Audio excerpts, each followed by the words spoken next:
तो medical surgical nursing का आज हमारा अगली टॉपिक क्रॉनिक किडनी डिजीज और सीकेडी। तो सीकेडी क्या है? देखिए, किडनी डिजीज मतलब किडनी का एक बीमारी है, लेकिन इधर एक वर्ड आपको देखने को मिलेगा क्रॉनिक। तो क्रॉनिक का मतलब क्या है? देखिए, किसी भी बीमारी के पहले आपको दो वर्ड दिखेगा, एक तो हो सकता है एक्यूट, नहीं तो क्रॉनिक।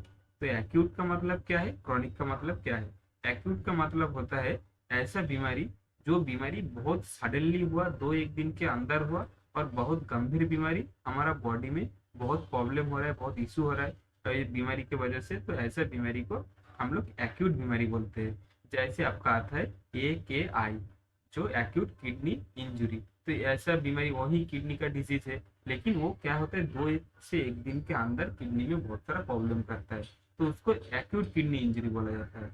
और ये भी देखिए, आज हम लोग पढ़ेंगे किडनी डिजीज, लेकिन एक क्रॉनिक है। तो क्रॉनिक का मतलब क्या है? ऐसा बीमारी जो हमारा बॉडी में बहुत लॉन्ग टर्म से हो रहा है, जो ऑर्गन है, ऑर्गन में दिक्कत बहुत लॉन्ग टाइम से हो रहा है, एक दो दिन में नहीं हो रहा है, तो ऐसा बीमारी को क्रॉनिक बीमारी बोला जाता है। क्रॉनिक का मतलब जो बीमारी बहुत दिन से हो रहा है, और एक्यूट का मतलब जो बीमारी दो एक दिन के अंदर ही हुआ, सडनली हुआ। तो एक्यूट क्रॉनिक मतलब समझ गए। तो हम लोग आज क्रॉनिक किडनी डिजीज के बारे में पढ़ेंगे। तो क्रॉनिक किडनी डिजीज पढ़ने से पहले हम लोग किडनी का थोड़ा बहुत स्ट्रक्चर, उसका पोजीशन और उसका फंक्शन के बारे में जानेंगे। तो क्या बोल रहे हैं, स्ट्रक्चर देख लेते हैं।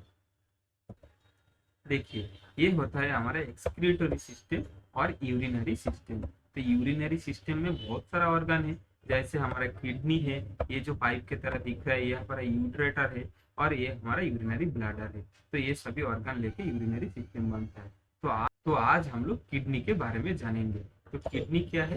देखिए, किडनी एक 9 सेंटीमीटर लॉन्ग और 6 सेंटीमीटर वाइड और 3 सेंटीमीटर थिकनेस एक मास्कुलर ऑर्गन है, जो हमारा वर्टिब्रा का दो साइड में, हमारा एब्डोमिनल कैविटी का पोस्टीरियर वॉल, मतलब हमारा पीठ के तरफ वर्टिब्रा के दो साइड में दो किडनी रहता है।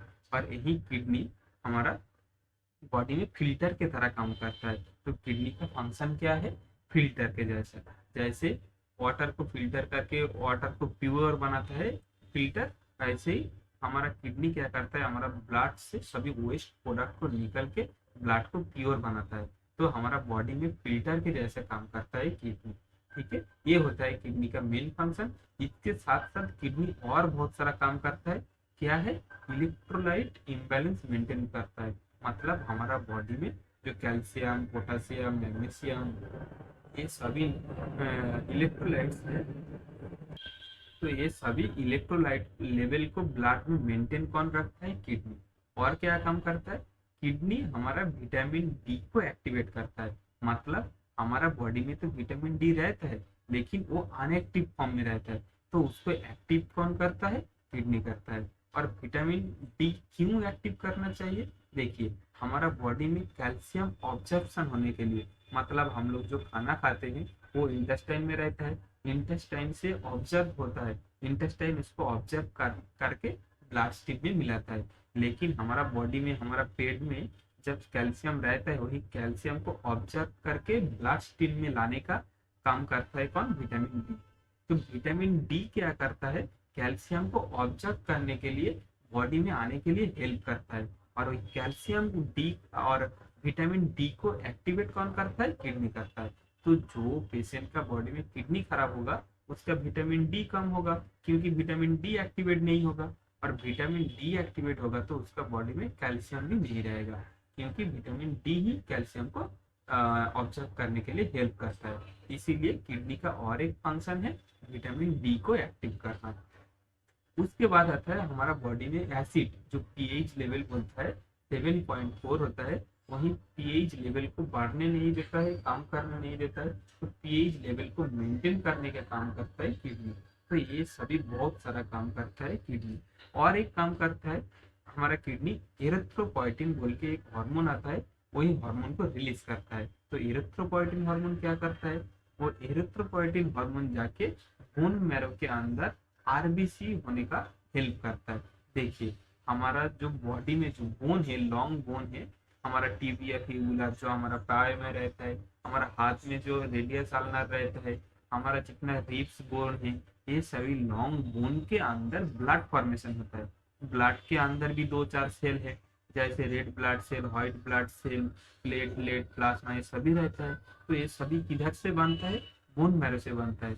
और ये जो हमारा बॉडी में रेड ब्लड सेल है वो भी बोन के अंदर बनता है, लेकिन वही बोन मैरो के अंदर रेड ब्लड सेल बनने में हेल्प करता है इरिथ्रोपोइटिन। और यही इरिथ्रोपोइटिन हार्मोन कौन बनाता है? किडनी बनाता है।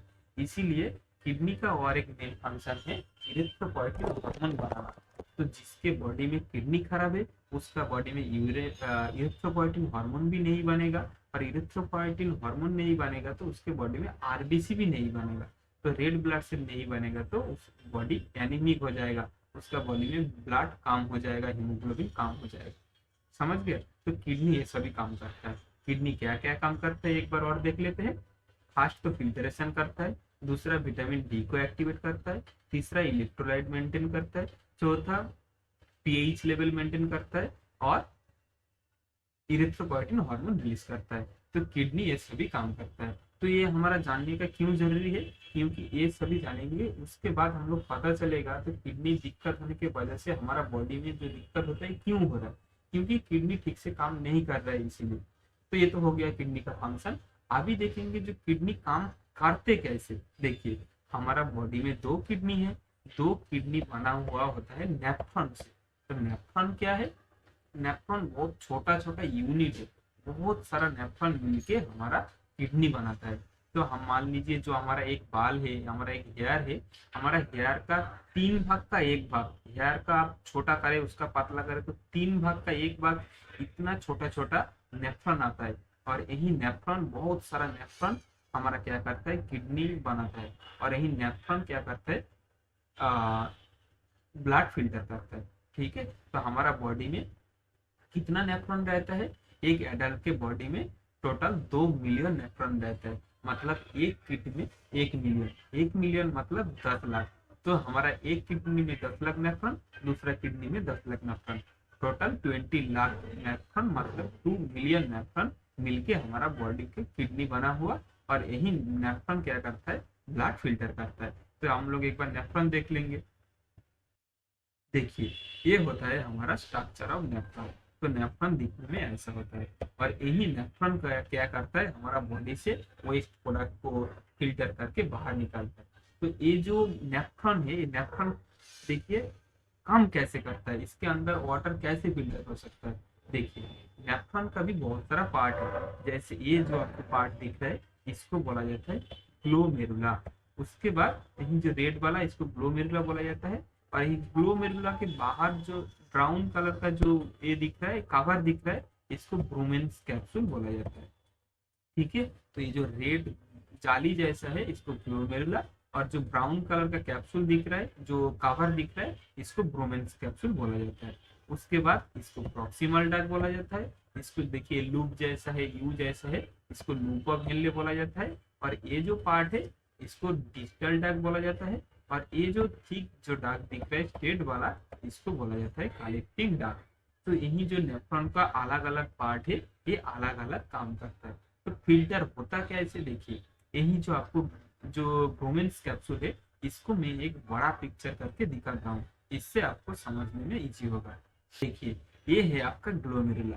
तो ग्लोमेरुला के अंदर 2 आर्टरी है। देखिए, तो आर्टरी क्या है? देखिए, हमारा किडनी के ऊपर रहता है आर्टरी, हार्ट रहता है। तो ये हार्ट जो है, हार्ट क्या करता है? पंप करके वही ब्लड को नीचे भेजता है, किडनी के पास भेजता है फिल्टर करने के लिए। और हार्ट से ब्लड होते हुए निकलते हुए क्या होता है? इधर एक आर्टरी रहता है, एक ब्रांच रहता है जिसको रीनल आर्टरी बोला जाता है। वही आर्टरी से ब्लड आके किडनी के अंदर जाता है। उसके बाद वही ब्लड में जो गंदा चीज रहता है, गंदा वेस्ट प्रोडक्ट रहता है, सबको फिल्टर करके किडनी यूरेटर के माध्यम से ब्लडर में फेंक देता है। और जो अच्छा ब्लड हो जाता है वही अच्छा ब्लड को फिर से आर्टरी में मिला देता है। तो ऐसे हिसाब से हमारा बॉडी में काम होता है। तो ये है हमारा ग्लोमेरुला। ग्लोमेरुला मतलब जो हार्ट से जो आर्टरी आया, जो रीनल आर्टरी आया, वो आर्टरी आके डिवाइड हो जाता है। डिवाइड होके हार नेफ्रॉन के पास चला जाता है, और हार नेफ्रॉन के पास यही ग्लोमेरुला रहता है। और यही ये जो ब्रोमेंस कैप्सूल रहता है। तो यही ब्रोमेंस कैप्सूल में दो आर्टरी है, एक तो है एफरेंट आर्टरी और दूसरा है इफेरेंट आर्टरी। तो एफरेंट आर्टरी ये देखिए बहुत चौड़ा है और इफेरेंट आर्टरी देखिए बहुत पतली है। तो एफरेंट आर्टरी चौड़ा है, इसीलिए क्या होता है जब हार्ट पंप करता है यही आर्टरी से हमारा बॉडी में ब्लड, हमारा नेफ्रॉन के अंदर ब्लड जाता है और नेफ्रॉन के अंदर बहुत एक साथ में बहुत ब्लड जाता है। लेकिन जब हार्ट पंप करता है उतना ब्लड इधर से नहीं निकल पाता है। इफरेंट आर्टरी देखिए बहुत छोटा है, बहुत कम चौड़ा है, इसीलिए क्या होता है इधर से उतना ब्लड नहीं निकल पाता है। तो ज्यादा ब्लड अंदर आ रहा है लेकिन कम ब्लड बाहर जा रहा है। इसकी वजह से क्या हो रहा है, इसके अंदर बहुत प्रेशर क्रिएट हो रहा है और प्रेशर क्रिएट होने की वजह से क्या हो रहा है, ये जो आर्टरी का छोटा छोटा वॉल है ना, छोटा छोटा पार्ट है, यही आर्टरी जाली जैसा होता है, इसके अंदर छोटा छोटा छेद रहता है और वही छोटा छोटा छेद से क्या होता है ब्लड का जितना वेस्ट प्रोडक्ट है, ब्लड के अंदर बहुत सारा अच्छा चीज है, तो अच्छा चीज बुरा चीज सभी वही छेद से निकल के ब्रोमेंस कैप्सूल के अंदर आ जाता है। सभी अच्छा चीज आर्टरी से निकल के बाहर आ जाता है। देखिए तो ये जो ग्लोमेरुलर से जो फिल्टर होके जो अच्छा चीज बुरा चीज सभी क्या होता है यही ट्यूब के अंदर आ जाता है और यही ट्यूब से क्या होता है धीरे धीरे धीरे धीरे ये बड़ा वाला जो कलेक्टिंग डाक है यही ट्यूब के अंदर आ जाता है और यही ट्यूब से यूरिन होके बाहर निकल जाता है। तो यही जो ग्लोमेरुलर जो फिल्टरेशन होता है, यही जो ग्लोमेरुला ये जो पार्ट है ग्लोमेरुला, इधर से जो फिल्टर होके जो अच्छा चीज बुरा चीज जो ट्यूबुलर के अंदर आ जाता है, ये जो आपको दिखता है इसको ट्यूब बोला जाता है। तो यही ट्यूब के अंदर आ जाता है तो उसको बोला जाता है फिल्ट्रेट। तो जो ब्लड फिल्टर होके जो गंदा चीज और अच्छा चीज ट्यूब के अंदर आ जाता है उसको बोला जाता है फिल्ट्रेट। ठीक है, और वही फिल्ट्रेट के अंदर अच्छा चीज है और बुरा चीज है। तो अच्छा चीज मतलब क्या है, देखिए प्रोटीन रहता है, शुगर रहता है, तो ये सब क्या है सोडियम रहता है, पोटेशियम, हार, इलेक्ट्रोलाइट्स, सभी इलेक्ट्रोलाइट्स क्या होता है सभी बहुत छोटा होता है, इसीलिए किलोमीटर फिल्टर होके सभी ट्यूब के अंदर आ जाता है। लेकिन वो तो अच्छा चीज है, जरूरत है, तो उसको यूरिन के करके उसको बाहर निकाल देने से दिक्कत होगा। इसीलिए क्या होता है फिर से जो चीज अंदर रह जाता है, जो चीज जरूरत है वही चीज को फिर से निकल के आर्टरी में चला जाता है। तो ये होता है सेकेंड स्टेप। तो फर्स्ट स्टेप में क्या होता है ग्लोमेरुलर के अंदर से अच्छा चीज बुरा चीज सभी चीज क्या होता है सभी सब्सटेंस फिल्टर होके बाहर आ जाता है। तो इसको बोला जाता है ग्लोमेरुलर फिल्टरेशन। ठीक है, तो ग्लोमेरुलर से सब चीज फिल्टर होके जब दाग के अंदर आ जाता है, जब ट्यूब के अंदर आ जाता है, इसको ग्लोमेरुलर फिल्टरेशन बोला जाता है। और ग्लोमेरुलर फिल्टरेशन होने के बाद दाग के अंदर जो अच्छा चीज बुरा चीज सब आ जाता है, सभी सब्सटेंस के अंदर सभी जो अच्छा सब्सटेंस जो चाहिए बॉडी को फिर से रिटर्न आर्टरी में चला जाता है। ये जो आपको दिख रहा है नेफ्रॉन, नेफ्रॉन के पास में ऐसे आर्टरी रहता है, ऐसे आर्टरी रहता है और आर्टरी में क्या होता है फिर से जो अच्छा चीज है जो जरूरतमंद चीज है वो फिर से ट्यूब से आर्टरी में चला जाता है, हमारा बॉडी में चला जाता है और जो पूरा गंदा चीज है वहीं पड़ा रहता है। और ऐसा गंदा चीज धीरे धीरे धीरे धीरे क्या होता है कलेक्टिंग डाक के अंदर जाता है। ठीक है, तो ये जो सेकेंड स्टेप में क्या होता है अच्छा चीज फिर से ट्यूब से फिर से आर्टरी में जाता है, इसको बोला जाता है सिलेक्टिव रीअब्जॉर्प्शन। ठीक है, तो टोटल 3 स्टेप में किडनी फिल्टर करता है। फर्स्ट तो है ग्लोमेरुलर फिल्टरेशन जिसमें ग्लोमेरुलर से अच्छा चीज बुरा चीज सभी फिल्टर होके ट्यूब के अंदर आ जाता है। और स्टेप में क्या होता है तीसरा स्टेप में जो आर्टरी रहता है, आर्टरी में और कुछ गंदा चीज कुछ वेस्ट प्रोडक्ट है तो उसको फिर से कलेक्टिंग ड्रग उसको कलेक्ट करके फिर से अंदर ले लेता है। तो इसको बोला जाता है ट्यूबुलर सेक्रेशन। स्टेप में हमारा नेफ्रॉन वाटर और ब्लड को फिल्टर करता है। फर्स्ट स्टेप में क्या होता है ग्लोमेरुलर फिल्टरेशन, ग्लोमेरुलर से सभी अच्छा बुरा सभी सब्सटेंस क्या होता है फिल्टर होके ट्यूब के अंदर आ जाता है। उसके बाद ट्यूब के अंदर जो अच्छा चीज है अच्छा चीज फिर से रिटर्न आर्टरी में चला जाता है। उसके बाद जो थोड़ा बहुत जो अच्छा चीज बुरा चीज जो मतलब बाद ट्यूब के अंदर जो वेस्ट प्रोडक्ट रहता है वो धीरे धीरे आके कलेक्टिंग डक्ट में जमा होता है।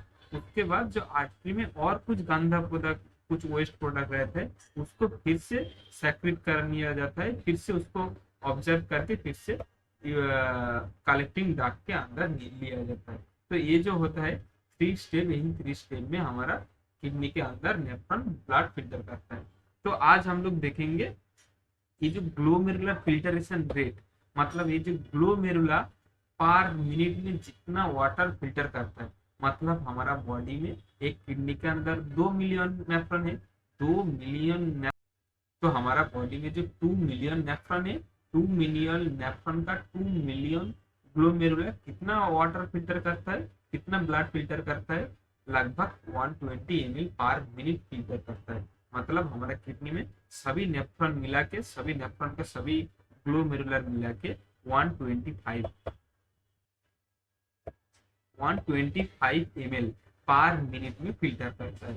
तो एक मिनट में 125, मतलब पर डे में 180 लीटर। तो हमारा बॉडी में जितना नेफ्रॉन है, जितना ग्लोमेरुला है, सभी ग्लोमेरुला मिला के 180 ml ब्लड को फिल्टर करता है। तो 180 लीटर पर 180 लीटर पर डे में 180 लीटर ब्लड को फिल्टर करता है। तो 180 लीटर मतलब देखिए, जो ग्लोमेरुला से 180 लीटर वाटर फिल्टर होके ट्यूब के अंदर आ जाता है, सभी ट्यूब मिला के। लेकिन वही ट्यूब से क्या होता है, लगभग 179 लीटर, मतलब 90% वाटर, जितना ग्लोमेरुलर, मतलब जितना ग्लोमेरुलर से निकला था उसका 90% वाटर वेस्ट प्रोडक्ट, मतलब जो अच्छा चीज है, फिर से रीऑब्जर्व होके आर्टरी के अंदर आ जाता है। और 1%, मतलब 180 लीटर का 1%, मतलब 1 to 1.8 लीटर, मतलब 1 लीटर और 2 लीटर जो वेस्ट प्रोडक्ट होता है वो आके कलेक्टिंग डक्ट में जमा होता है, और वही होता है ओरिजिनल यूरिन, वो जो निकलता है। तो हमारा पर डे में जो 1 से 2 लीटर का यूरिन होता है, मतलब मान लीजिए, तो वो जो यूरिन होता है वो पहले कितना जीएफआर होता है, कितना ग्लोमेरुलर से निकलता है, 180 लीटर, और वही 180 लीटर का कितना टोटल में कलेक्ट होता है, 2 लीटर। ठीक है, तो ऐसे ही हमारा किडनी के अंदर फिल्टर होता है। तो जो आज जो हमारा चाहिए वो होता है ग्लोमेरुलर फिल्टरेशन रेट। तो ये जो ग्लोमेरुला एक मिनट में 125 ml जो वाटर फिल्टर करता है, जो वाटर फिल्टर होके जो ट्यूब के अंदर जाता है, इसको बोला जाता है ग्लोमेरुलर फिल्टरेशन रेट। तो हमारा किडनी में 2 मिलियन नेफ्रॉन मिलके 2 मिलियन नेफ्रॉन का ग्लोमेरुला एक मिनट में 120 ml वाटर को, ब्लड को प्यूरिफाई करता है, जिसको बोला जाता है ग्लोमेरुलर फिल्टरेशन रेट। और यही ग्लोमेरुला जब खराब हो जाता है और ट्यूब में ठीक ठाक से सेक्रेशन नहीं होता है, ट्यूब ठीक से रीअब्जॉर्प्शन नहीं कर पाता है, मतलब जो जरूरतमंद चीज है उसको ठीक से आर्टरी के अंदर नहीं भेज पाता है। तो इसकी वजह से जब क्या होता है, ट्यूब खराब हो जाता है, ग्लोमेरुला खराब हो जाता है, तब क्या होता है, धीरे धीरे नेफ्रॉन खराब हो जाता है। और आज एक नेफ्रॉन खराब हुआ, काल एक नेफ्रॉन खराब हुआ, ऐसे धीरे धीरे नेफ्रॉन खराब होते रहता है, और धीरे धीरे हमारा किडनी खराब हो जाता है। और क्या होता है, आज 10 नेफ्रॉन, काल 20 नेफ्रॉन, ऐसे करते करते एक दिन ऐसा आता है जब सभी नेफ्रॉन मर जाता है, तब हमारा किडनी पूरी फिल्टर करना बंद कर देता है। तो धीरे धीरे जब नेफ्रॉन मरता है, तब क्या होता है, हमारा जो जीएफआर है, वो ग्लोमेरुलर जो फिल्टरेशन रेट है, वो भी काम हो जाता है। ठीक है, तो जो ग्लोमेरुलर रेट फिल्टरेशन काम हो रहा है, मतलब नेफ्रॉन मर रहा है। तो नेफ्रॉन, और एक चीज है, जब ये जो नेफ्रॉन डेथ हो रहा है, जो इसको डैमेज हो रहा है, ये इरिवर्सिबल होता है, मतलब इसको आप फिर से ठीक नहीं कर सकते। ऐसा कुछ मेडिसिन नहीं है, ऐसा कुछ इंजेक्शन नहीं है जिसकी वजह से जो देखे हम लोग यही ग्लोमेरुलर एक बार खराब होने से उसको ठीक कर सकते।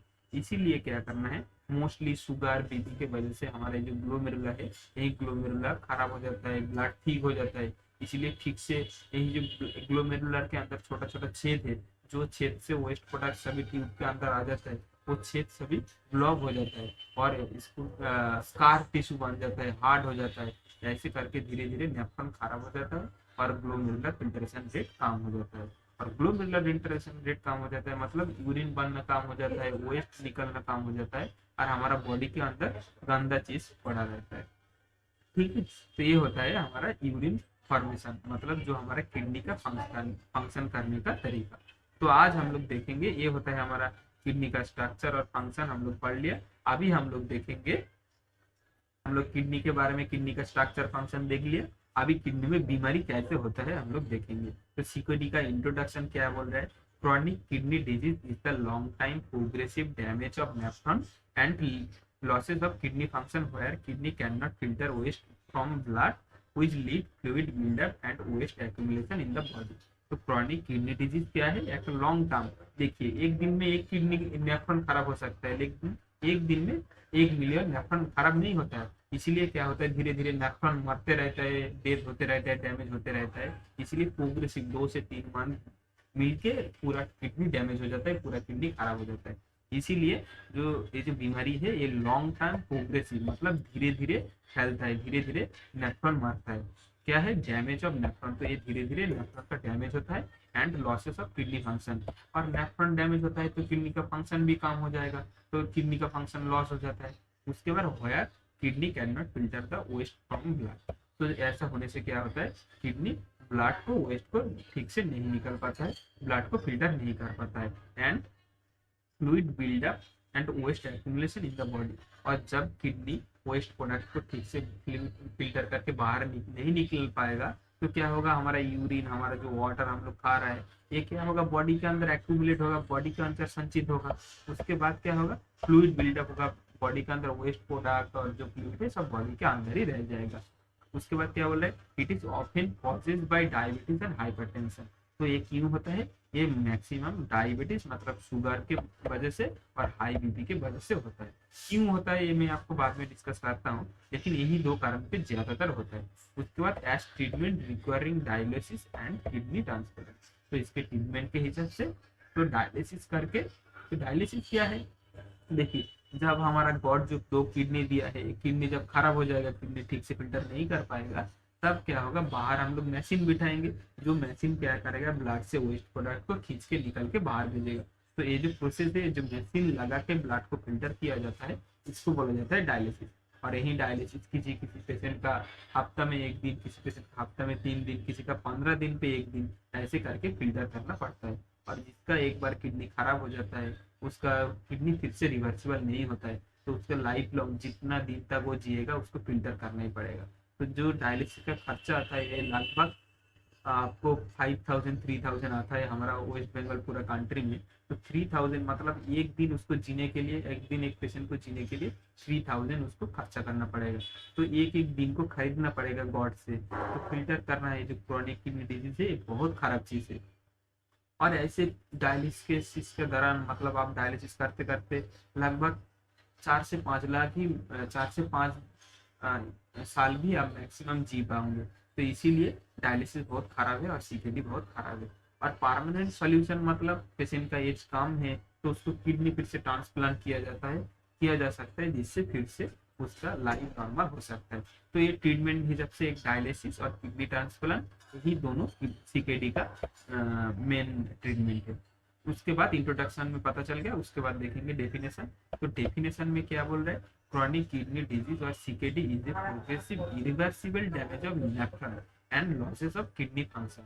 तो क्या बोल रहे हैं, ये जो CKD है ये क्या है, प्रोग्रेसिव, मैंने आपको बोला जो नेफ्रॉन धीरे धीरे मरता है। और इरिवर्सिबल मतलब वही जो ग्लोमेरुला एक बार खराब हो जाता है, जो नेफ्रॉन एक बार खराब हो जाता है वो फिर से ठीक नहीं होता है, इसीलिए ये रिवर्सिबल नहीं है, ये इरिवर्सिबल डैमेज किसका, नेफ्रॉन का। And losses of kidney function, और किडनी का फंक्शन खराब हो जाना।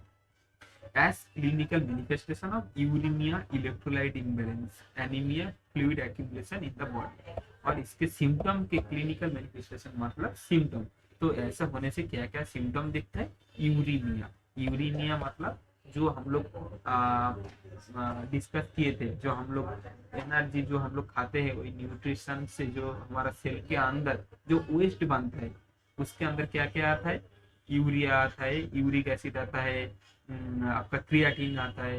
ये सभी गंदा चीज को बोला जाता है नाइट्रोजेनिक वेस्ट। तो सेल के अंदर जो वेस्ट बनता है उसको बोला जाता है नाइट्रोजेनिक वेस्ट। और ये सभी नाइट्रोजेनिक वेस्ट जब हमारा ब्लड स्ट्रीम में घूमेगा, जब हमारा किडनी इसको फिल्टर करके नहीं बाहर निकल पाएगा, तब हमारा क्या होगा, नोसिया होगा, वोमिटिंग होगा, हर ऑर्गन में दिक्कत होगा। क्योंकि हमारा बॉडी में जब गंदा ही रहेगा तो हर ऑर्गन को डिस्टर्ब करेगा। तो ऐसा सिचुएशन को यूरिनिया बोला जाता है। ठीक से यूरिन पास नहीं होगा, क्योंकि ग्लोमेरुला से जब फिल्टर नहीं होगा, जब यूरिन नहीं बनेगा, तब पेशेंट का यूरिन ही नहीं आएगा। तो यूरिन नहीं आएगा तो ये सभी दिक्कत को यूरिनिया बोला जाता है। तो यूरिनिया होगा।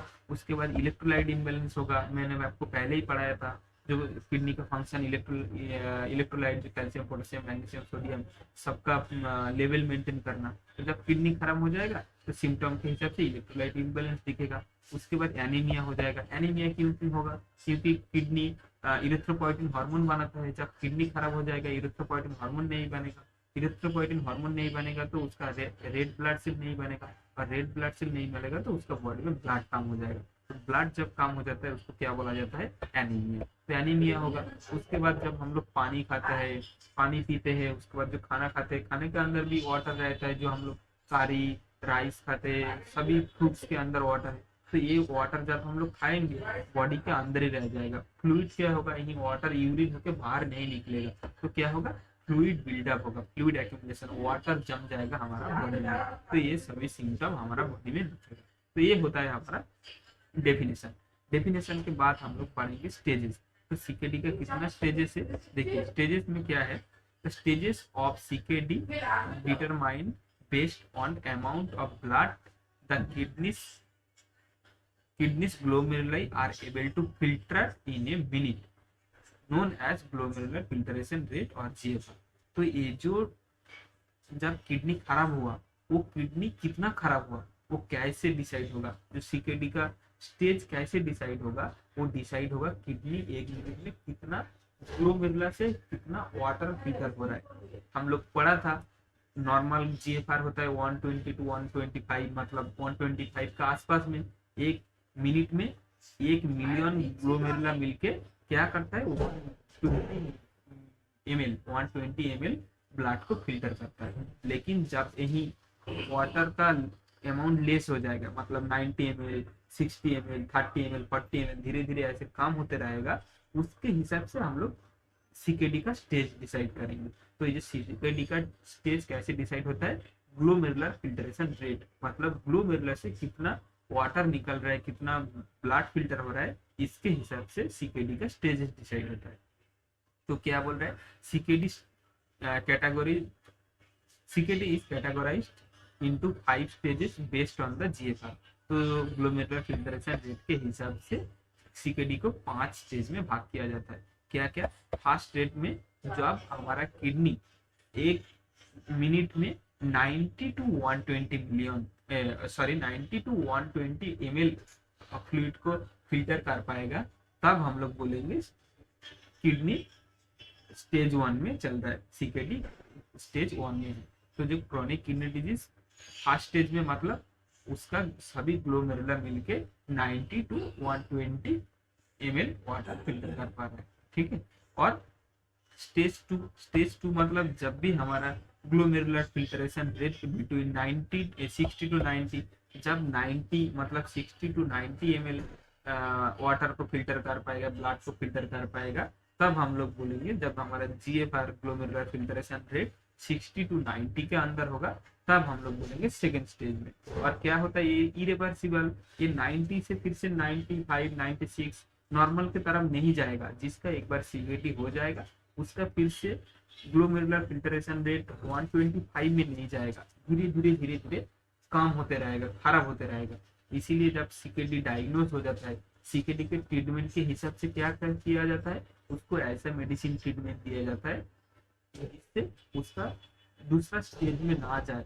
उसका जितना डैमेज हुआ है उतना डैमेज, मतलब उतना डैमेज ही रहे और खराब ना हो, और ठीक से। उसके बाद थर्ड स्टेज ऑफ उसके बाद थर्ड स्टेज क्या है? जब GFR glomerular filtration rate between 30 to 60, जब 30 टू 60 ml हो जाता है उसको थर्ड स्टेज बोला जाता है। फोर्थ स्टेज ऐसे ही, जब GFR 15 to 30 ml water per minute filter कर पाएगा, तब उसको बोला जाएगा फोर्थ स्टेज। उसके बाद आता है फिफ्थ स्टेज और एंड स्टेज। जब जीएफआर 15 के नीचे हो जाएगा, मतलब जब सभी ग्लोमेरुलर मिलके 15 ml से कम वाटर फिल्टर कर पाएगा पर मिनट में, तब उसको बोला जाता है एंड स्टेज। एंड स्टेज मतलब उस टाइम पे क्या होता है जानते हो? उस टाइम पे पेशेंट का यूरिन होना ही बंद हो जाता है। मतलब मान लीजिए एक पेशेंट का, नॉर्मल जो एडल्ट है उसका 1 से 2 लीटर यूरिन बनता है पर डे, लेकिन जब patient CKD patient 5th stage में आता है, तब उसका पर डे में 100 ml 200 ml यूरिन होता है। वो जितना भी पानी पिए सभी पानी बॉडी के अंदर एक्यूमुलेट हो जाएगा, बॉडी के अंदर ही रह जाएगा, लेकिन निकलेगा कितना, यूरिन निकलेगा हार्डली 1 से 200 ml। उसके बाद ऐसा पेशेंट को जरूर 100% डायलिसिस करना जरूरी होता है। तो ये जो फर्स्ट स्टेज सेकेंड स्टेज है ना, तो first stage second stage third stage में क्या होता है, इस टाइम में लाइव मॉडिफिकेशन किया जाता है, ट्रीटमेंट के हिसाब से ऐसा मेडिसिन दिया जाता है जिससे और नेफ्रॉन डैमेज मत हो और डैमेज ना हो, और जितना नेफ्रॉन अच्छा है वो ठीक से काम कर पाए, ठीक से फिल्टर कर पाए। और वाटर भी उसको कम दिया जाता है, पेशेंट को वाटर पीना नहीं दिया जाता, वाटर रेस्ट्रिक्शन किया जाता है। हर डे आपको 1 लीटर वाटर पीना है, मतलब खाना पीना सब कुछ मिलके 1 लीटर होना चाहिए, ऐसे रेस्ट्रिक्शन किया जाता है। लेकिन जब थर्ड फोर्थ और 5th स्टेज आ जाता है, इस टाइम पे क्या होता है, किडनी बहुत कम वाटर फिल्टर कर पाता है, बहुत कम वाटर बाहर निकल पाता है। इस टाइम पे क्या किया जाता है, ट्रीटमेंट के हिसाब से उसको मेडिसिन दिया जाता है, वाटर रेस्ट्रिक्शन किया जाता है, उसके साथ साथ में उसको डायलिसिस किया जाता है। डायलिसिस करके जितना वाटर जमता है उसको निकाल जाता है। तो जब थर्ड स्टेज फोर्थ स्टेज में रहता है, इस टाइम में हफ्ता में एक बार 15 दिन पे एक बार डायलिसिस किया जाता है। लेकिन जब 5th स्टेज में आ जाता है, नहीं तो 4th और 5th स्टेज में आ जाता है, तब हफ्ता में 3 बार, हफ्ता में 2 बार करके डायलिसिस करके वाटर को निकाल दिया जाता है। तो ये होता है आपका किडनी का स्टेज। देखिए ये जो आपको चीज है, मैं इतना लंबा वीडियो बना के इतना अच्छा से आपको एक्सप्लेन कर रहा हूँ, इतना आपको लिखने का जरूरत नहीं है, लेकिन आपको जानने का जरूरत है। क्योंकि आपको बाद में अच्छे से समझ पाएंगे तो आप बहुत दिन तक याद रख पाएंगे। इसीलिए क्या है, आप अच्छे से समझ लीजिए, लेकिन आप एक बार पढ़ाई कीजिए, एक बार आप रीडिंग कीजिए, देखिए आपको अच्छे से याद रह जाएगा। तो ये आपको जस्ट स्टेज ऐसे एक्सप्लेन, मतलब ऐसे स्टेज आपको बुक में लिखना है, इतना एक्सप्लेन करने की जरूरत नहीं है, लेकिन फिर भी आप एक बार जान लीजिए। उसके बाद आता है पैथोफिजियोलॉजी। देखिए मैं आपको पहले ही बहुत सारा वीडियो में बोल चुका हूँ, जो हमारा सेकेंड ईयर में हम लोग सभी डिजीज के बारे में डिस्कस करेंगे। देखिए नर्सिंग का फर्स्ट ईयर में हम लोग सभी ऑर्गन के बारे में, ह्यूमन बॉडी के बारे में सब कुछ हम लोग जाना था। लेकिन सेकेंड ईयर में क्या है, सेकेंड ईयर में पूरा ह्यूमन का जितना बीमारी होता है, बीमारी के बारे में जानेंगे। देखिए तो जो हमारा मेडिकल सर्जिकल 1-2 है, यही 2 सब्जेक्ट में हम लोग एडल्ट का पूरा बीमारी जानेंगे। लेकिन जो पीडियाट्रिक होता है बच्चा का बीमारी, हम लोग पीडियाट्रिक हेल्थ नर्सिंग में पढ़ेंगे। और जो बीमारी दिमाग के साथ रिलेटेड है, जो हमारा ब्रेन के साथ रिलेटेड है, वो हम लोग मेंटल हेल्थ नर्सिंग में पढ़ेंगे। तो ऐसे करके हम लोग पूरा बॉडी का, पूरा ह्यूमन का सभी बीमारी डिस्कस करेंगे। और ये जो बीमारी हम लोग डिस्कस करेंगे, हर बीमारी में लिखने का स्टाइल आपको एक ही होगा। कैसे, एक स्टाइल में लिखना होगा। पहले आपको इंट्रोडक्शन देना है, उसके बाद आपको डेफिनेशन देना है, डेफिनेशन के बाद कुछ बीमारी का स्टेजेस टाइप है तो वो ऐसा आपको देना है, नहीं है तो नहीं देना है। तो उसके बाद आपको पैथोफिजियोलॉजी देना है। तो पैथोफिजियोलॉजी मतलब क्या है, एक बीमारी हमारा बॉडी में कैसे आता है, कैसे स्टार्ट होता है और एंड में क्या होता है। तो आपको ऐसे आपको स्टेप बाय स्टेप आपको लिखना पड़ेगा, जिसको बोला जाता है पैथोफिजियोलॉजी। पैथोफिजी लिखना है। पैथोफिजी लिखने के बाद आपको लिखना है इटियोलॉजिकल फैक्टर और कॉजेस। आप किसी भी पॉइंट कर सकते हैं, इटियोलॉजिकल फैक्टर पॉइंट कर सकते हैं और कॉजेस पॉइंट कर सकते हैं। तो कॉजेस के अंदर आपको लिखना पड़ेगा वो बीमारी क्यों हुआ, कैसे हुआ, तो आपको कारण लिखना पड़ेगा। उसके बाद आता है क्लिनिकल मैनिफेस्टेशन। तो क्लिनिकल मैनिफेस्टेशन मतलब क्या है, वो बीमारी हमारा बॉडी में आने के बाद क्या क्या सिम्टम अपेयर हुआ, क्या क्या दिक्कत स्टार्ट हुआ, तो सिम्टम आपको लिखना पड़ेगा। तो सिम्टम के बाद आता है डायग्नोस्टिक इवैल्यूएशन। डायग्नोस्टिक इवैल्यूएशन मतलब क्या है, वही बीमारी को आप कैसे जांच करेंगे, कैसे उसको डायग्नोस्ट करेंगे, कैसे पकड़ेंगे वो कौन सा बीमारी हुआ। तो उसके लिए आपको वही बीमारी का डायग्नोस्टिक इवैल्यूएशन लिखना पड़ेगा। उसके बाद आपको लिखना पड़ेगा मैनेजमेंट। तो मैनेजमेंट मतलब वही बीमारी को आप कैसे ठीक कर पाएंगे। तो देखिए हर बीमारी का लगभग 2 से 3 मैनेजमेंट होता है। 3 मैनेजमेंट क्या क्या है, एक तो मेडिकल मैनेजमेंट, सर्जिकल मैनेजमेंट और नर्सिंग मैनेजमेंट। तो मेडिकल मैनेजमेंट के अंदर क्या आएगा, वही बीमारी के लिए, वो बीमारी के लिए अभी आप कितना मेडिसिन देंगे, क्या क्या मेडिसिन देंगे, वो आता है मेडिकल मैनेजमेंट के अंदर। मेडिकल मैनेजमेंट के अंदर आएगा, उसके बाद आएगा सर्जिकल मैनेजमेंट। मतलब ऐसा कुछ बीमारी है जिसको सर्जरी करके ठीक किया जाता है। मान लीजिए जो अपेंडिक्स है, अपेंडिक्स का अब जब ज्यादा इन्फेक्टेड हो जाता है तो अपेंडिक्स ऑर्गन को हम लोग सर्जिकली रिमूव करके फेंक देते हैं। तो इसको क्या बोलता है, सर्जिकल मैनेजमेंट। लेकिन हर बीमारी का सर्जिकल मैनेजमेंट नहीं रहता है। मान लीजिए डेंगू, मलेरिया, फीवर, ऐसे फीवर में तो आपको कुछ काटने का सर्जरी करने का कुछ जरूरत नहीं है, इस टाइम पे आएगा मेडिकल मैनेजमेंट। और ऐसे बीमारी को सर्जिकल नहीं रहता है, तो सर्जिकल मैनेजमेंट जो बीमारी का रहता है उसको लिखना पड़ेगा। और सबसे ज्यादा इंपॉर्टेंट है नर्सिंग मैनेजमेंट। हर बीमारी का आपको नर्सिंग मैनेजमेंट मैंडेटरी लिखना है, और इसे बहुत बड़ा करके लिखना है। तो नर्सिंग मैनेजमेंट मतलब एक बीमारी के लिए ठीक करने के लिए एक नर्स का क्या रोल होता है, नर्स क्या क्या काम करेगा, वो होता है नर्सिंग मैनेजमेंट। तो हर बीमारी का पहले डेफिनेशन, इंट्रोडक्शन, फिजियोलॉजिकल कॉजेज, उसके बाद symptoms, types, pathophysiology, diagnostic evaluation और मैनेजमेंट, ऐसे स्टेप बाय स्टेप आपको लिखना पड़ेगा। हर बीमारी का यही फॉलो करके आपको लिखना है। वो ब्रॉड क्वेश्चन हो सकता है, शॉर्ट नोट 4 नंबर का हो सकता है, आपको ऐसा फॉर्मेट में लिखना होगा।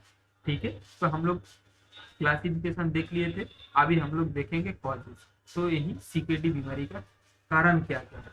देखिए, सीकेडी बीमारी का 2 कारण है, किडनी 2 वजह से खराब होता है। एक तो प्राइमरी कॉजेज, दूसरा होता है अदर कॉजेज। प्राइमरी कॉजेज क्या क्या है, यही रिस्पॉन्सिबल है डायबिटीज और हाइपरटेंशन, यही शुगर होना और हाई बीपी होना, यही 2 कारण पे हमारा बॉडी में सीकेडी होता है। तो देखिए, लगभग 50% पेशेंट का डायबिटीज की वजह से ही सीकेडी होता है, किडनी खराब हो जाता है, और 40% पेशेंट का हाइपरटेंशन की वजह से किडनी खराब हो जाता है। और जो 10% रिस्पॉन्सिबल है, उसके अंदर बहुत सारा इन्फेक्शन, किडनी इंजुरी, बहुत सारा कारण है, 10% है। तो ये जो बड़ा कॉजेज है, डायबिटीज हो सकता है और हाइपरटेंशन, ये दोनों कैसे हमारा किडनी को डैमेज करता है, कैसे नेफ्रॉन को डैमेज करता है, वो हम लोग एक बार देखेंगे। देखिए, जब हमारा शुगर होता है, तो देखिए, जब हमारा शुगर होता है, शुगर क्या होता है, मान लीजिए 1 गिलास आप पानी लीजिए, वो पानी कितना ठीक होगा, नॉर्मल ही होगा। लेकिन जब वही पानी में आप सॉल्ट और शुगर मिला देंगे तो क्या होगा, वो पानी गाढ़ा हो जाएगा। ऐसे ही जब हमारा शुगर होता है, हमारा ब्लड गाढ़ा हो जाता है, और गाढ़ा होने के बाद क्या होता है, हमारा बॉडी में छोटा छोटा कैपिलरीज रहता है। आर्टरी जब छोटा छोटा पार्ट में डिवाइड हो जाता है, उसको बोला जाता है कैपिलरीज, और वही कैपिलरीज से नहीं जा पाता है। जब हमारा शुगर होता है, ब्लड गाढ़ा हो जाता है, और ब्लड गाढ़ा होने से क्या होता है, आर्टरी के अंदर, मतलब जो कैपिलरीज के अंदर ठीक से नहीं जा पाता है। इसके वजह से क्या होता है, देखिए, जब यही आर्टरी, आर्टरी से ये जो ग्लोमेरुला है, जो जाली के जैसा है, एक ग्लोमेरुलर कैसा होता है, एक बाल का 3 भाग का 1 भाग, मतलब इतना लगभग बहुत पतली होता है। और यही पतली जगह से क्या होता है, जब शुगर होता है, पेशेंट का ब्लड ठीक से नहीं जा पाता है, ठीक से ब्लड ठीक से नहीं जाता है, तो इससे फिल्टर होकर नहीं निकलता है, जीएफआर नहीं निकलता है, ग्लोमेरुलर फिल्टरेशन, मतलब जो 125 ml आपको फिल्टर रेट निकलना होता है, जो फिल्टर होना होता है, वो नहीं आता है। इसीलिए क्या होता है, शुगर होता है मोस्ट कॉजेज जो किडनी डैमेज करता है। तो जब क्या होता है, वही ग्लोमेरुलर के अंदर से ठीक से ब्लड नहीं पास होता है, और ग्लोमेरुलर का जो छोटा छोटा छेद है, वो छेद क्या होता है, जाम हो जाता है, और ऐसे ही ग्लोमेरुलर खराब हो जाता है, और ऐसे ही शुगर एक रिस्पॉन्सिबल कॉजेज हो जाता है सीकेडी का। ठीक है, तो जब शुगर होता है, तब क्या होता है, हमारा नेफ्रॉन खराब होते रहता है, और हमारा सीकेडी हो जाता है। उसके बाद है हमारा हाइपरटेंशन। तो हाइपरटेंशन क्या होता है, जब हमारा बॉडी का ब्लड प्रेशर 120/80 है, नॉर्मल है, लेकिन जब उम्र होने के साथ साथ में आपको थोड़ा बहुत चक्कर आता है, जब हाई ब्लड प्रेशर हो जाता है, जब 40 के ऊपर एज हो जाता है, 180, 190, 200 हमारा ब्लड प्रेशर हो जाता है, तब क्या होता है, हमारा कभी कभी सिर में चक्कर आता है, हमारा सिर घूमता है। लेकिन हम लोग सोचते हैं शायद कुछ नॉर्मल छोटा मोटा कुछ बीमारी होगा, पैरासीटामोल नॉर्मल टैबलेट खा के हम लोग रेस्ट लेके ठीक करने का कोशिश करते हैं, लेकिन उससे ठीक नहीं होता है। देखिए, क्या होता है, ब्लड प्रेशर जब ज्यादा होता है, तो यही एफरेंट आर्टरी और इफरेंट आर्टरी, तो एफरेंट आर्टरी से ब्लड जोर से ग्लोमेरुलर के अंदर आता है, और बहुत स्पीड होने की वजह से क्या होता है, यही जो ग्लोमेरुला है, इसमें इंजुरी हो जाता है, ग्लोमेरुला हार्ड हो जाता है। जैसे हमारा घाव हो जाता है किसी जगह काट जाने के बाद, उधर हार्ट मसल, हार्ट स्किन हो जाता है ना, तो उसको क्या बोला जाता है, स्कार बन जाता है, तो स्कार टिश्यू बन जाता है। तो ऐसे ही सेम, जब हमारा ब्लड प्रेशर हाई होता है, हमारा ग्लोमेरुला क्या हो जाता है, खराब हो जाता है, और स्कार हो जाता है, सख्त हो जाता है।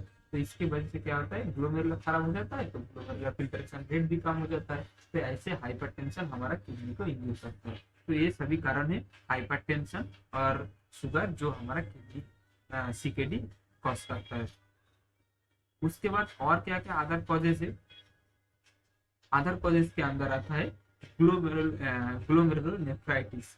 ग्लोमेरुलर नेफ्राइटिस क्या है, is a condition where glomerula a parts of nephron will inflame which can cause CKD. तो ग्लोमेरुलर नेफ्राइटिस एक ऐसा कंडीशन है जो कंडीशन में क्या होता है, हमारा ग्लोमेरुलर एक पार्ट है, नेफ्रॉन का एक पार्ट है, जो पार्ट क्या होता है, इन्फ्लेमेशन हो जाता है। इन्फ्लेमेशन हो जाने के बाद, इन्फेक्शन हो जाने के बाद, हो सकता है किसी इन्फेक्शन की वजह से, हो सकता है वो पानी नहीं पीता है इसलिए गंदा जमने की वजह से, हो सकता है उसका बॉडी में सॉल्ट इलेक्ट्रोलाइट सब ज्यादा है, तो इसके वजह से क्या होता है, जब ग्लोमेरुला इन्फ्लेमेशन हो जाता है तो उसको ग्लोमेरुलर नेफ्राइटिस बोला जाता है। और यही ग्लोमेरुलर नेफ्राइटिस जब होता है तब क्या होता है, ग्लोमेरुलर खराब हो जाता है, और ग्लोमेरुलर धीरे धीरे खराब होते रहता है तो लास्ट में जाके क्रॉनिक किडनी डिजीज और सीकेडी हो जाता है। उसके बाद सिस्ट। सिस्ट क्या है, जस्ट सीधी ऑर्गन के अंदर गड्ढा बन जाता है, हवा जम जाता है तो उसको सिस्ट बोला जाता है। देखिए, तो जब हमारा किडनी के अंदर सिस्ट हो जाता है, देखिए किडनी के अंदर ये जो दिख रहा है आपको, जो स्पेस दिख रहा है, जो गड्ढा बन गया, सिस्ट होता है। तो जब ऐसे सिस्ट हो जाता है, किडनी के अंदर ट्यूमर हो जाता है, मांस ग्रोथ होता है, मांस का थोली हो जाता है। तो जब ऐसे किडनी के अंदर सिस्ट हो जाता है और ट्यूमर हो जाता है, इसके वजह से भी क्या होता है, नेफ्रॉन खराब हो जाता है और धीरे धीरे सीकेडी हो सकता है। उसके बाद यूरिनरी कैल्कुलाई, मतलब जो किडनी का स्टोन है, देखिए हम लोग जो खाना खाते हैं उसके अंदर कैल्शियम कैल्सिफाइड होता है, कैल्शियम जम जम के क्या होता है, स्टोन हो जाता है, और वही स्टोन जाके क्या करता है, यूरिनरी ट्रैक्ट में जाके ब्लॉक हो जाता है। देखिए ऐसे छोटा छोटा स्टोन हो जाता है, और जब स्टोन हो जाता है तब क्या होता है, नेफ्रॉन क्या करते हैं, फिल्टर करके यूरिन को बाहर निकल रहा है। लेकिन वही नेफ्रॉन वही यूरिन क्या होता है, यूरेटर से नीचे नहीं आता है, बाहर नहीं बहता है, तो क्या होता है, किडनी के अंदर ही जम जाता है, और ऐसे होते होते यूरिन जमते जमते जमते किडनी इन्फेक्शन हो जाता है, जिसको नेफ्राइटिस बोला जाता है। तो जब नेफ्राइटिस होता है, जब किडनी के अंदर इन्फेक्शन हो जाता है, तब क्या होता है, धीरे धीरे ग्लोमेरुलर खराब होते रहता है, और एक दिन ना एक दिन क्या होता है, धीरे धीरे किडनी खराब हो जाता है और सीकेडी हो जाता है। तब हम लोग ठीक नहीं कर सकते। तो यूरिन का मतलब किडनी में स्टोन हो, किडनी के अंदर ट्यूमर हो, सिस्ट हो, ये सभी कारण पे भी सीकेडी हो सकता है। उसके बाद क्या बोल रहे हैं, उसके बाद auto immuno disease. Auto immuno disease मतलब क्या है, देखिए हमारा बॉडी के अंदर भगवान ने सोल्जर दिए थे, मतलब जो बीमारी, जो वायरस, माइक्रो ऑर्गेनिज्म जो हमारा बॉडी में एंटर करता है, उसके साथ फाइट कौन करता है, डब्ल्यूबीसी जो व्हाइट ब्लड सेल है, वो उसको जाके किल कर देता है। लेकिन जब ये व्हाइट सेल, जो व्हाइट ब्लड सेल है, ये हमारा ही इम्यूनिटी को, हमारा ही ऑर्गन को डैमेज पहुंचाता है, तब उसको ऑटो इम्यूनो डिजीज बोला जाता है।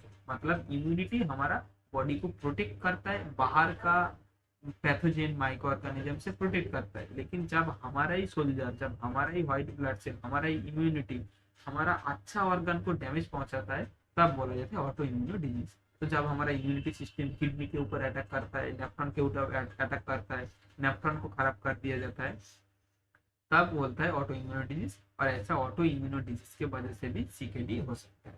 उसके बाद long time use of nephrotoxic drug.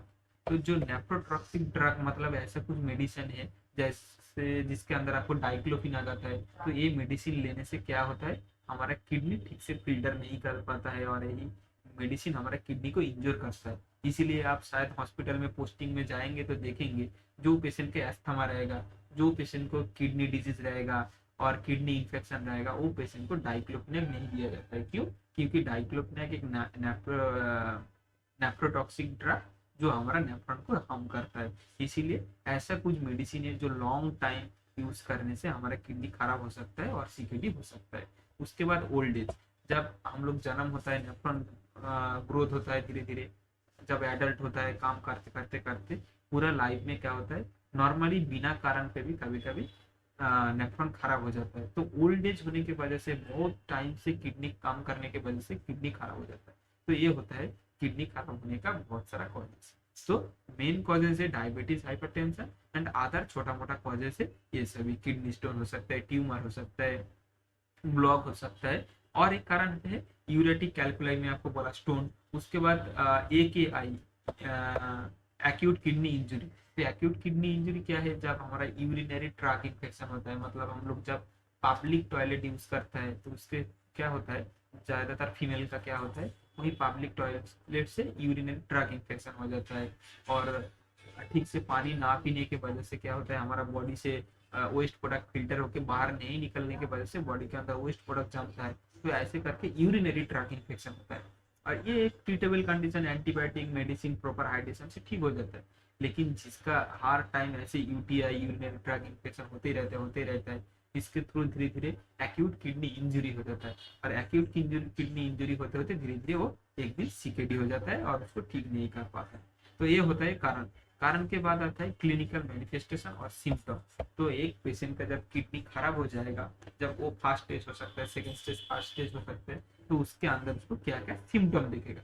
तो जब पेशेंट का नॉर्मल 90 से 120 ml जीएफआर रहेगा, जब फर्स्ट स्टेज के अंदर रहेगा, उस टाइम पे उसका उतना सिम्टम पता नहीं चलता है। और उसका शुगर और ब्लड प्रेशर के वजह से जब किडनी इंजरी स्टार्ट हो जाता है, सीकेडी स्टार्ट होता है, उस टाइम पे क्या क्या सिम्टम दिखते हैं, तो क्या बोल रहे हैं, एट बिगिनिंग पॉलीयूरिया में present due to high blood sugar.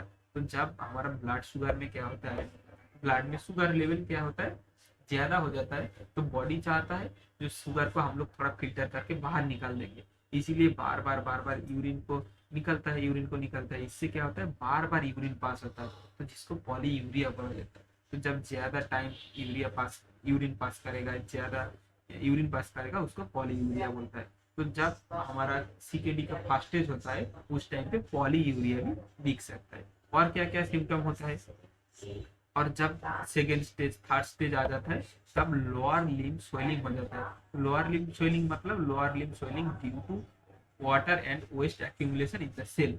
तो जब हम लोग खड़ा रहता है, ग्रेविटी के कारण पे क्या होता है, हमारा बॉडी का वेस्ट वाटर सभी जाके हमारा पैर के तरफ, पैर में, फीट में क्या होता है, सेल में जम जाता है और हमारा पैर फूल जाता है। तो ऐसे क्या होता है, हमारा बॉडी में वेस्ट प्रोडक्ट और वाटर एक्यूमुलेट होता है।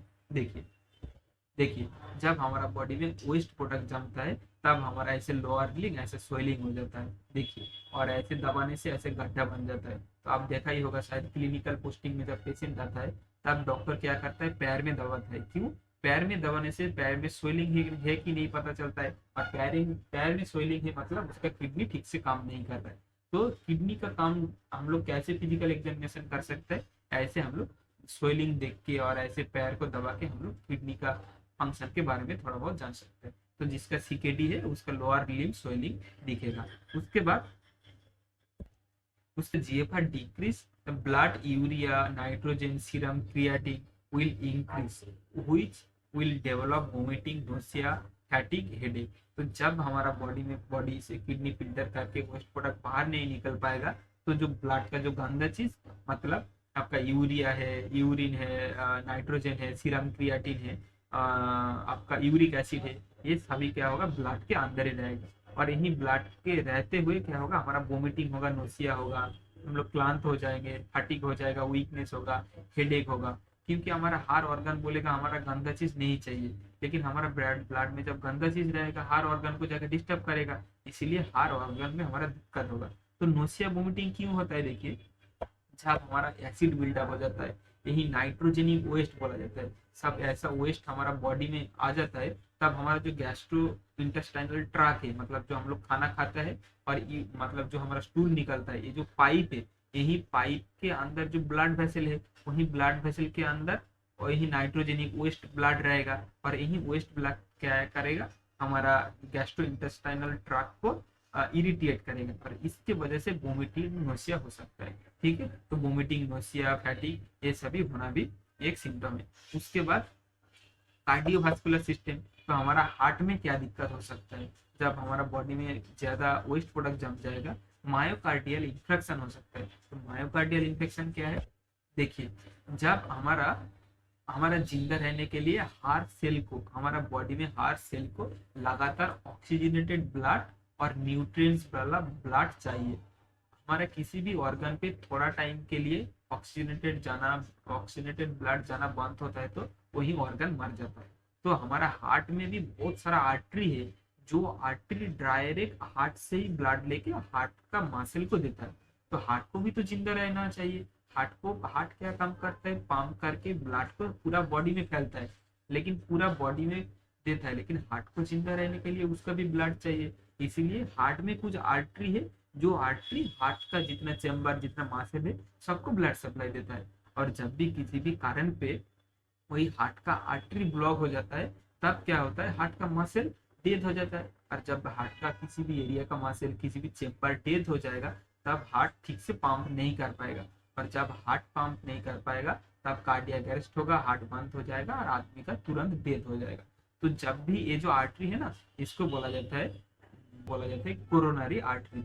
और जब भी किसी भी कारण पे ऐसे कोरोनरी आर्टरी ब्लॉक हो जाता है, जब हमारा सीकेडी के वजह से हमारा ब्लड में बहुत सारा गंदा चीज रहेगा, यही कोलेस्ट्रॉल और यही गंदा चीज क्या करेगा, हमारा हार्ट का यही कोरोनरी आर्टरी को ब्लॉक कर देंगे। और कोरोनरी आर्टरी जब ब्लॉक हो जाएगा, तब बोलेगा मायोकार्डियल इन्फेक्शन। उस टाइम पे हम लोग को क्या करता है, ट्रीटमेंट के हिसाब से एंजियोग्राम, एंजियोप्लास्टी, इसका ट्रीटमेंट होता है। ऐसे जाली लेके, ऐसे देखिए, ऐसे जब आर्टरी ब्लॉक हो जाता है, तो आर्टरी को फिर से स्टैंड डाल के, उधर एक जाली डाल के आर्टरी को खोल दिया जाता है। तो इसको बोला जाता है एंजियोप्लास्टी। तो ऐसे एंजियोप्लास्टी करना पड़ता है। तो जब हमारा बॉडी के अंदर वेस्ट प्रोडक्ट आ जाएगा, ब्लड गंदा हो जाएगा, तब हमारा ऐसा मायोकार्डियल इन्फेक्शन होने का चांसेस रहता है। तो ये मायोकार्डियल इन्फेक्शन हो सकता है। उसके बाद peripheral artery disorder. Peripheral artery disorder मतलब हमारा बॉडी का दूर का, पेरिफेरल मतलब दूर का आर्टरी, मतलब जो हमारा हार्ट के दूर, मतलब जो हमारा पैर में जो आर्टरी रहता है, हाथ में जो आर्टरी रहता है, ये आर्टरी क्या होता है, धीरे धीरे नैरो हो जाता है, आर्टरी से ठीक से ब्लड फ्लो नहीं होता है। तो जब ऐसा सीकेडी की वजह से हमारा बॉडी में एसिड बिल्डअप हो जाता है, हमारा बॉडी में वेस्ट प्रोडक्ट जम जाता है, तब क्या होता है, आर्टरी बहुत खराब हो जाता है। तो इसको बोला जाता है पेरिफेरल आर्टरी डिसऑर्डर। तो पेरिफेरल आर्टरी डिसऑर्डर होता है इस्चेमिक हार्ट डिसऑर्डर, हार्ट में ठीक से ब्लड फ्लो नहीं होता है। उसके बाद कार्डियोमायोपैथी। कार्डियोमायोपैथी मतलब हमारा हार्ट के अंदर 4 चेम्बर है, दो दो आर्टरियन और 2 वेंट्रिकल। तो जब ऐसा चेम्बर ठीक से पंप नहीं कर पाता है, उसको बोला जाता है कार्डियोमायोपैथी। तो जब कार्डियोमायोपैथी होता है, तब भी हमारा हार्ट का सभी चेम्बर ठीक से पंप नहीं कर पाता है। तो जब भी हमारा ब्लड में वेस्ट प्रोडक्ट होता है, सीएकेडी होता है, तो हमारा बॉडी में सर्कुलेटरी सिस्टम में, हमारा कार्डियोवास्कुलर सिस्टम में ये सभी बीमारी दिखता है। उसके बाद रेस्पिरेटरी सिस्टम में क्या क्या दिखता है, मतलब हम जो सांस लेते हैं, जो ऑक्सीजन बनता है हमारा बॉडी में, ये जो रेस्पिरेटरी सिस्टम है, रेस्पिरेटरी सिस्टम में भी बहुत सारा दिक्कत होता है। क्या होता है, पाल्मोनरी एडिमा। तो पाल्मोनरी एडिमा क्या है, तो जब हमारा बॉडी में वाटर बाहर नहीं निकलेगा, वाटर क्या होगा, लोअर लिम्ब पे, हमारा पैर में, हाथ में सूजन आएगा, सभी सेल के अंदर वाटर जम जाएगा। लेकिन यही वाटर जब हमारा लंग में जमेगा, तब हमारा लंग क्या होगा, हम लोग जब सांस लेते हैं, लंग खुल जाता है। लेकिन जब लंग के अंदर पानी जम जाएगा, तो लंग ठीक से नहीं खुल पाएगा, जिसको बोला जाएगा पाल्मोनरी एडिमा। आप एक पिक्चर के थ्रू देख सकते हैं, ये जो हमारा लंग है, ट्राकिया, उसके बाद आपको ब्रोंकाई, ब्रोंकाई जब 2 भाग में भाग हो जाता है, उसके बाद छोटा छोटा ब्रांच को ब्रोंकियल बोला जाता है। और यही हार ब्रोंकियल के बीच में ऐसे छोटा छोटा बेलून जैसा है, जिसको बोला जाता है एल्वियोलाई। तो ये एल्वियोलाई एक बेलून जैसा होता है, जब हम लोग सांस लेते हैं, एल्वियोलाई खुल जाता है, और एल्वियोलाई खुल के उसके अंदर जितना ऑक्सीजन आता है, ऑक्सीजन को ब्लड में पहुंच देता है, और ब्लड से कार्बन डाइऑक्साइड लेके ब्लड स्ट्रीम में भेज देता है। तो ये जो होता है बेलून जैसा एल्वियोलाई है, एल्वियोलाई के अंदर पानी जम जाता है, क्योंकि हमारा अंदर पानी ज्यादा है, वेस्ट प्रोडक्ट ज्यादा है, तो ऐसा क्या होता है, एल्वियोलाई के अंदर जम जाता है, जिसको बोला जाता है पाल्मोनरी एडिमा। तो ऐसे पाल्मोनरी एडिमा हो सकता है। ठीक है, पाल्मोनरी एडिमा होने से क्या होता है, तो जब पाल्मोनरी एडिमा होगा, ठीक से हमारा एल्वियोलाई नहीं खुल पाएगा, तब हमारा ब्रीथिंग डिफिकल्टी होगा, शॉर्टनेस ऑफ ब्रीथिंग होगा, ऑक्सीजन लेवल कम हो जाएगा, साइनोसिस हो जाएगा, तो ये सभी प्रॉब्लम होगा। उसके बाद न्यूमोनिया होगा, जब हमारा बॉडी के अंदर इन्फेक्शन है, बॉडी के अंदर वेस्ट प्रोडक्ट है, तब हमारा क्या होगा, लंग में इन्फेक्शन होगा, और लंग में इन्फेक्शन मतलब न्यूमोनिया बोला जाता है। उसके बाद LRTI, lower respiratory tract infection. तो लोअर रेस्पिरेटरी ट्रैक इन्फेक्शन मतलब हमारा लंग के अंदर जो ट्रैकिया, लंग के अंदर जो ब्रोंकाई, ब्रोंकियल, एल्वियोलाई है, इसमें कुछ इन्फेक्शन होता है, तो लोअर रेस्पिरेटरी ट्रैक इन्फेक्शन बोला जाता है। और URTI मतलब अपर रेस्पिरेटरी ट्रैक इन्फेक्शन। तो अपर रेस्पिरेटरी ट्रैक इन्फेक्शन क्या है, हमारा रेस्पिरेटरी सिस्टम का अपर पार्ट, मतलब हमारा ओरोफेरिंक्स, नेसोफेरिंक्स, हमारा ट्राकिया, हमारा गला में टॉन्सिल, ये सभी जब होता है, तब बोला जाता है अपर रेस्पिरेटरी ट्रैक इन्फेक्शन।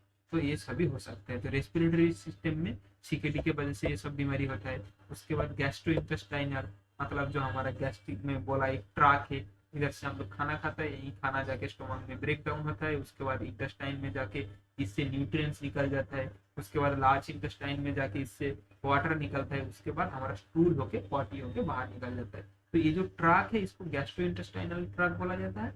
और गैस्ट्रो इंटेस्टाइनल ट्रैक के क्या क्या दिक्कत होता है, जब सीकेडी होता है, ब्लड के अंदर वेस्ट प्रोडक्ट ज्यादा हो जाता है, तब नोसिया, वोमिटिंग और गैस्ट्राइटिस जैसा सिम्टम देखने को मिलता है। उसके बाद हेमाटोलॉजी, मतलब हमारा ब्लड में क्या दिक्कत होता है, हमारा ब्लड में एनीमिया हो जाता है, मतलब वही बोला जो इरिथ्रोपोइटिन हार्मोन रिलीज नहीं होता है, इसके वजह से ब्लड कम हो जाता है, जिसको एनीमिया बोलता है। तो एनीमिया होता है, ब्लड के अंदर ब्लीडिंग डिसऑर्डर हो जाता है, किसी भी जगह में काट जाने से ब्लड ठीक से नहीं रुकता है, तो ऐसे हो जाता है। उसके बाद इन्फेक्शन होता है, तो हमारा ब्लड के अंदर भी ऐसा दिक्कत होता है। उसके बाद साइकोलॉजिकली, तो हमारा ब्रेन के अंदर क्या चेंज होता है, जब हमारा ब्लड में वेस्ट प्रोडक्ट रहेगा, यही वेस्ट प्रोडक्ट हमारा ब्रेन पे जाएगा, और हमारा ब्रेन को ठीक से ऑक्सीजन नहीं मिलेगा, वेस्ट प्रोडक्ट मिलेगा, तो हमारा ब्रेन का जो न्यूरॉन है वो ठीक से नहीं काम कर पाएगा। इसके वजह से हमारा एंजाइटी होगा, डिप्रेशन होगा, स्लीप नहीं होगा। तो जब सीकेडी पेशेंट का क्या होता है, एंजाइटी, डिप्रेशन, ये सभी बीमारी दिखता है। उसके बाद पीटिंग एडिमा देखा जाता है। पीटिंग एडिमा मतलब क्या है, पीटिंग एडिमा का मतलब क्या है, देखिए ये जो गड्ढा बन गया ना, जब सोइलिंग हो जाता है, सोइल में जब डॉक्टर दबाता है तो ऐसे गड्ढा बन जाता है, तो ऐसा गड्ढा को बोला जाता है पीटिंग एडिमा। तो पीटिंग एडिमा भी दिखता है, ये भी एक सिम्टम है। उसके बाद oliguria, anuria, it can be seen in 5th stage of CKD. तो देखिए ओलियूरिया मतलब, ठीक से यूरिया मतलब क्या है, जब हमारा यूरिन प्रोडक्शन 400 से कम हो जाता है, जब 5th स्टेज है हमारा ग्लोमेरुलर फिल्ट्रेशन रेट, और जीएफआर जब 15 ml से कम हो जाता है, 15 ml से कम हो जाता है, हमारा दिन में यूरिन 100 ml होता है, मतलब 400 ml, 400 ml के जब नीचे हो जाता है तब उसको ओलिगो यूरिया बोला जाता है। तो जब पेशेंट का सीकेडी होगा तब उसको यूरिन होना बंद हो जाएगा, ये भी एक सिम्टम है। उसके बाद एनोरिया होगा, तो जब पेशेंट बहुत सीरियस हो जाता है, बहुत सीकेडी का एंड स्टेज हो जाता है, 5th स्टेज मतलब एंड स्टेज, जब एंड स्टेज होता है तब उसको पूरा यूरिन निकलना बंद हो जाता है। मैं हॉस्पिटल में बहुत सारा डायलिसिस पेशेंट देखा है जिसका 5 साल से एक दिन भी, एक बार भी थोड़ा भी यूरिन नहीं हुआ, उसका पूरी किडनी पूरा खराब हो जाता है, खराब हो गया था और उसका पूरा यूरिन नहीं हुआ। तो जब यूरिन होना बंद हो जाता है तो उसको बोला जाता है एनोरिया। तो एनोरिया सिम्टम भी दिखता है। तो ये सभी सिम्टम हम लोग को दिखता है। उसके बाद आता है डायग्नोस्टिक इवैल्यूएशन। एक पेशेंट को सीकेडी हुआ, हम लोग कैसे डायग्नोस करेंगे। पहले तो है फिजिकल एग्जामिनेशन और हिस्ट्री कलेक्शन। तो देखिए ये सभी कॉमन डायग्नोसिस है, किसी भी बीमारी का आप लिख दो, फिजिकल एग्जामिनेशन, हिस्ट्री कलेक्शन, ये आपको कॉमन। उसके बाद सिम्टम में आपको फीवर, नोसिया, वोमिटिंग, हर बीमारी का कॉमन, आप हर बीमारी में यही कॉजेज लिख सकते, यही डायग्नोसिस लिख सकते। तो फिजिकल एग्जामिनेशन करेंगे, पहले हम लोग सुनेंगे उसका पापा का मतलब उसका बॉडी में पिटिंग एडिमा है कि नहीं, लोअर लिम्ब स्वेलिंग है कि नहीं, हम लोग आँख के में देखेंगे उसका ब्लड ठीक से है कि नहीं, पेशेंट एनीमिक की है कि नहीं। तो ये जो हम लोग फिजिकल एग्जामिनेशन करेंगे, पूरा बॉडी को चेक करेंगे, इसके थ्रू हम लोग डायग्नोस कर सकते कि उसका सीकेडी हुआ कि नहीं। उसके बाद हिस्ट्री कलेक्शन करेंगे। हिस्ट्री कलेक्शन में हम लोग पूछेंगे उसका कितना करके यूरिन निकल रहा है, कितना पानी पी रहा है। तो ये सभी हिस्ट्री सुन के उसका पापा का किसी का सीकेडी है कि नहीं, उसका उम्र कितना है, ये सभी पूछ के हम लोग हिस्ट्री लेके इसके थ्रू हम लोग जान सकते जो उसको सीकेडी हुआ कि नहीं। उसके बाद ब्लड टेस्ट से हम लोग को कंफर्म करना होगा। तो सबसे पहले जो हम लोग ब्लड टेस्ट करेंगे वो है जीएफआर। हम लोग ग्लोमेरुलर फिल्ट्रेशन रेट देखेंगे, उसमें 120 से कम आ रहा है, प्लस पेशेंट का वोमिटिंग, नोसिया हो रहा है, बहुत सारा दिक्कत हो रहा है, यूरिन नहीं निकल रहा है, तो इससे हम लोग को क्या पता चलेगा पेशेंट का सीकेडी है। तो हम लोग पहले देखेंगे ग्लोमेरुलर फिल्ट्रेशन रेट, उसके बाद सीबीसी करेंगे। सीबीसी में देखेंगे उसका बॉडी में इन्फेक्शन है कि नहीं, उसके बॉडी में प्लेटलेट कैसा है, आरबीसी कम हो रहा है कि नहीं, क्योंकि जब सीकेडी होगा आरबीसी नहीं होगा तो आरबीसी काउंट देखेंगे। तो हम लोग कंप्लीट ब्लड काउंट करके जो ब्लड टेस्ट है वो करेंगे। उसके बाद रिनल फंक्शन टेस्ट, हमारा जब किडनी ठीक से काम नहीं कर पाएगा, इलेक्ट्रोलाइट सब कुछ ज्यादा होगा, जो कैल्शियम, पोटेशियम, मैग्नीशियम सभी ज्यादा कम हो जाएगा, उसके बाद किडनी ठीक से काम नहीं कर पाएगा तो किडनी के अंदर ग्लोमेरुलर से प्रोटीन निकल जाएगा। तो देखिए नॉर्मली क्या होता है, हम लोग जो खाना खाते हैं इसका प्रोटीन हमारा बॉडी में ही रह जाता है, प्रोटीन यूरिन से नहीं निकलता है। लेकिन जो पेशेंट का किडनी खराब हो जाता है उसका यूरिन से प्रोटीन निकलता है, तो इसको प्रोटीन एल्बुमिन बोला जाता है। तो जब एल्बुमिन मतलब ये जो प्रोटीन है जब यूरिन से निकलेगा तब हम लोग समझेंगे इसको सीकेडी है। तो यूरिन में प्रोटीन कैसे निकलता है वो कैसे समझेंगे, आरएफटी में देखेंगे, रीनल फंक्शन टेस्ट और किडनी फंक्शन टेस्ट हम लोग देखेंगे। उसके बाद हम लोग यूरिया, यूरिक एसिड, उसके बाद आपको क्रियाटिनिन, ये क्या है हमारा बॉडी का वेस्ट प्रोडक्ट है। ये जब हमारा बॉडी में ज्यादा मात्रा में निकल रहा है तब हम लोग को समझना होगा बॉडी में किडनी ठीक से काम नहीं कर पा रहा है, बॉडी के अंदर ज्यादा वेस्ट प्रोडक्ट है और पेशेंट को सीकेडी हुआ है। तो हमारा आरएफटी और जीएफआर ये दोनों टेस्ट हम लोग को ज्यादातर बताएगा हमारा पेशेंट का कितना किडनी खराब हुआ और खराब हो गया कि नहीं।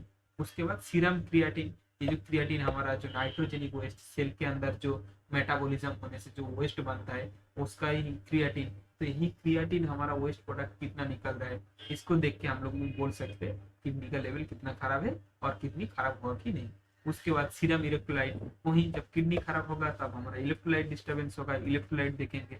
उसके बाद BUN, BUN मतलब बॉडी यूरिया नाइट्रोजन, तो हमारा बॉडी हमारा ब्लड यूरिया नाइट्रोजन, तो ब्लड के अंदर कितना यूरिया कितना नाइट्रोजन निकल रहा है तो ये हम लोग देखेंगे। उसके बाद यूरिन रूटीन करेंगे, यूरिन रूटीन टेस्ट के दौरान हम लोग यूरिन के अंदर एल्बुमिन मतलब कुछ प्रोटीन निकल रहा है कि नहीं, और पेशेंट का शुगर है तो पेशेंट का यूरिन में शुगर आएगा। देखिए यूरिन में कभी शुगर नहीं आता है नॉर्मल पेशेंट को, लेकिन जो पेशेंट का शुगर की वजह से किडनी खराब होता है सीकेडी होता है उसका यूरिन से क्या होता है शुगर निकलता है। इसीलिए यूरिन के अंदर एल्बुमिन है कि नहीं, शुगर के अंदर यूरिन भी हम लोग चेक करेंगे।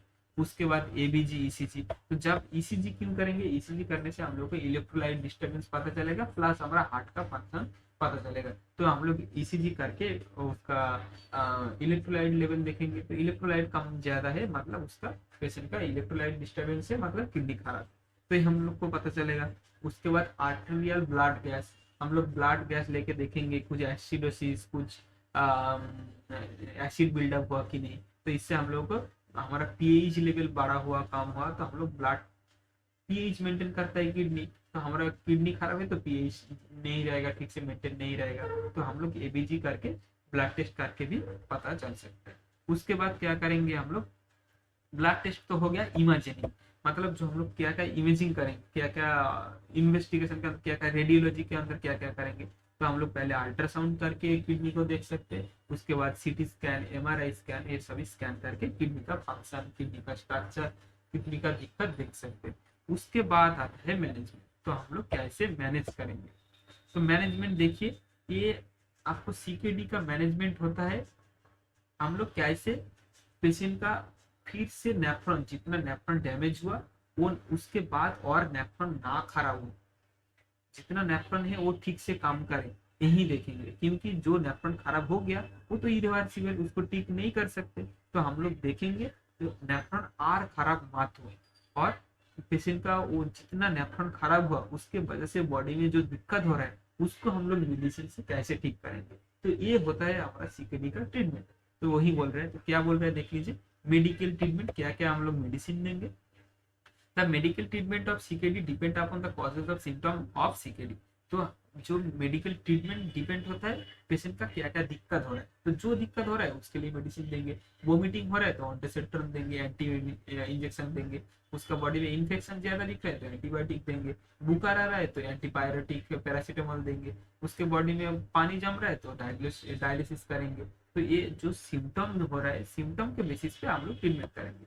उसके बाद the common medication of CKD, तो कॉमन मेडिसिन क्या क्या आता है, एक होता है एंटी हाइपरटेंशन मेडिसिन, मतलब पेशेंट का हम लोग जब सीकेडी जांच करेंगे फर्स्ट स्टेज में पकड़ देता है तो हम लोग देखेंगे ऐसा पेशेंट है जिसका बीपी हाई बीपी है 200/110 190 180 ऐसा बीपी है और इसके वजह से उसका आरएफटी खराब आया जीआरएफ खराब आया, तो हम लोग को क्या पता चलेगा इसको हाई बीपी के वजह से उसका किडनी खराब हो रहा है। तो फास्ट हम लोग को क्या करना है, तो जितना नेफ्रॉन खराब हुआ वो तो गया लेकिन और नेफ्रॉन ना खराब हो, इसीलिए हम लोग पहले ब्लड प्रेशर को कंट्रोल करेंगे। तो ब्लड प्रेशर कंट्रोल करने के लिए क्या करेंगे, हम लोग एंटी हाइपरटेंसिव ड्रग देंगे।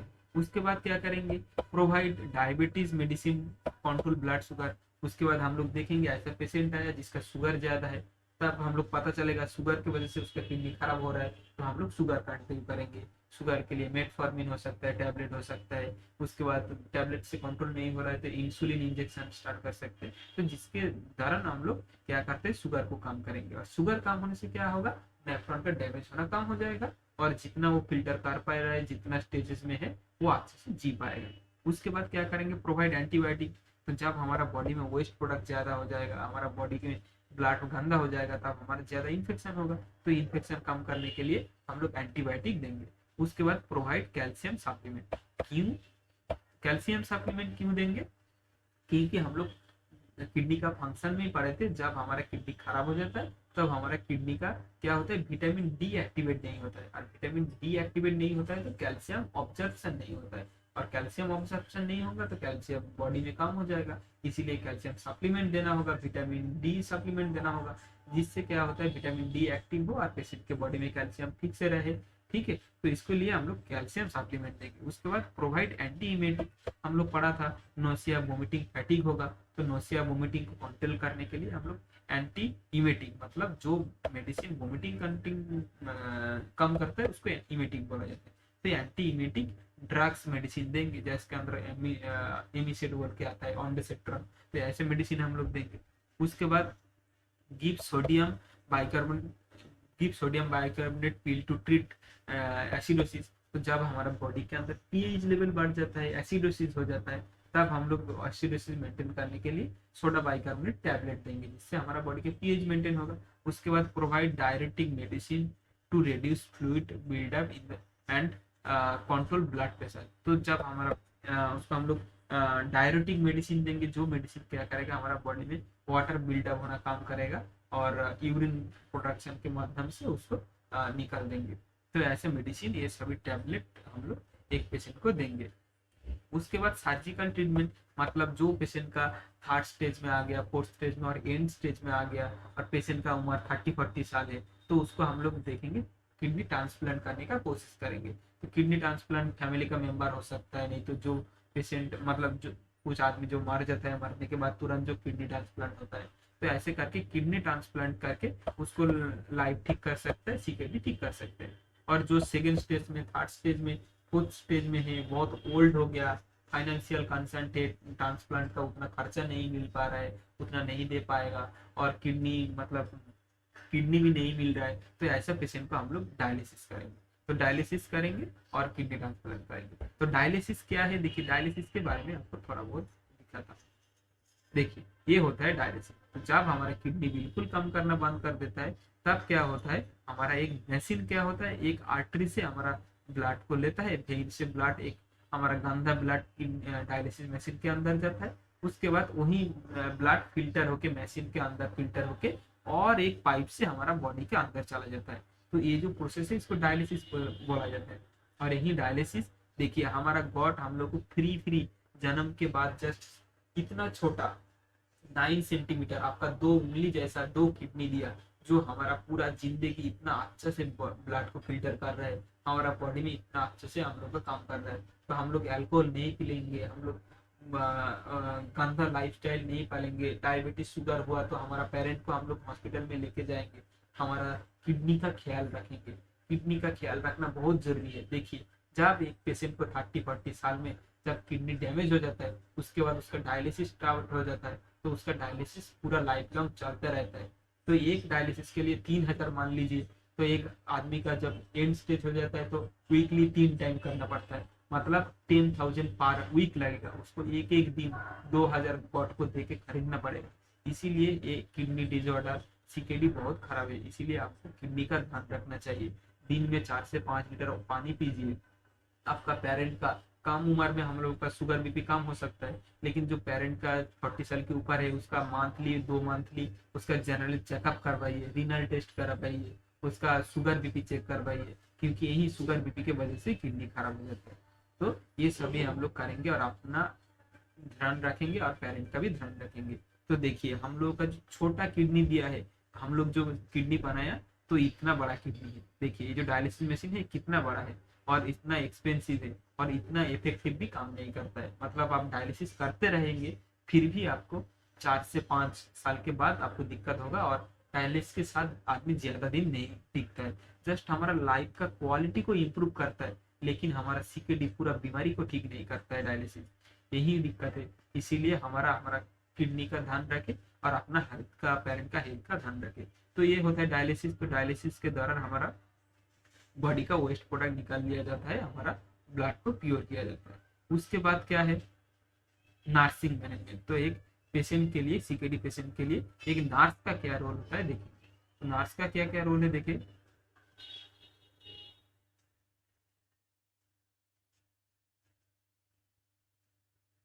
तो नर्सिंग मैनेजमेंट में क्या आता है, providing comfortable position to the patient. तो जब एक पेशेंट एडमिट होके, सीकेडी पेशेंट रूम पे आएगा, आप वार्ड का नर्स हो सकते हैं, इमरजेंसी का नर्स, किसी भी डिपार्टमेंट। तो आप जब पेशेंट आएगा तब आपको स्टार्टिंग से क्या क्या काम करना होता है। फर्स्ट उसको अच्छा पोजीशन दो, उसको बैठाओ, उसको लेटाओ। नहीं तो ऐसा तो नहीं है आप उसको खड़ा करके मेडिसिन देंगे ना, उसको पहले लेटाएंगे। तो इसीलिए उसको अच्छा कंफर्टेबल पोजीशन दो। इसीलिए क्या बोल रहे हैं, provide comfortable position. This is your first responsibility. तो आपका फर्स्ट रिस्पॉन्सिबिलिटी होगा उसको अच्छा पोजीशन देना। उसके बाद प्रोवाइड कंफर्टेबल इन्वायरमेंट। उसके बाद उसका ऑक्सीजन नहीं आ रहा है, सांस लेने में दिक्कत हो रहा है तो ऑक्सीजन दीजिए। उसके बाद जानला सभी क्लोज कर दीजिए। एसी नहीं चल रहा है, गर्म लग रहा है तो एसी ऑन कीजिए। उसका इन्वायरमेंट का ध्यान रखिए। उसके बाद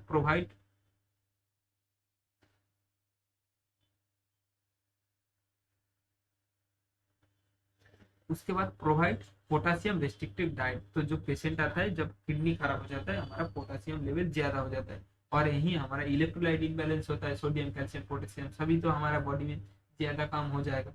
इसीलिए हम लोग पोटासियम जरूर नहीं देंगे।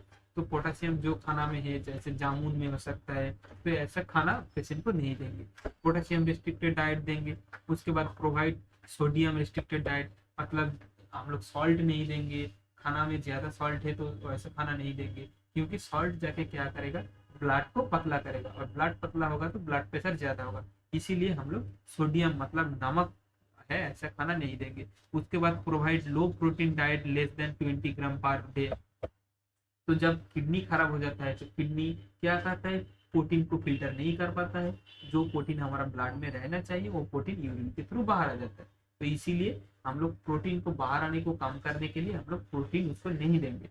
तो क्या करेंगे, जो लो अमाउंट ऑफ प्रोटीन, मतलब हम लोग को नॉर्मल पेशेंट को जितना उसका वेट है पर केजी में 1 ग्राम प्रोटीन जरूरत होता है। जैसे मान लीजिए मेरा वेट 60 kg, तो मेरा एक दिन में 60 ग्राम हमारा प्रोटीन चाहिए। लेकिन मेरा सीकेडी हो जाता है, तो मेरा किडनी खराब हो जाता है, तो मेरा 20 ग्राम के नीचे और 20 ग्राम आपको मेरा प्रोटीन देना होगा। तो प्रोटीन रेस्ट्रिक्शन करना पड़ेगा, जितना वेट है उतना नहीं देंगे हम लोग, 20 ग्राम प्रोटीन पर डे देंगे। उसके बाद provide high calorie diet.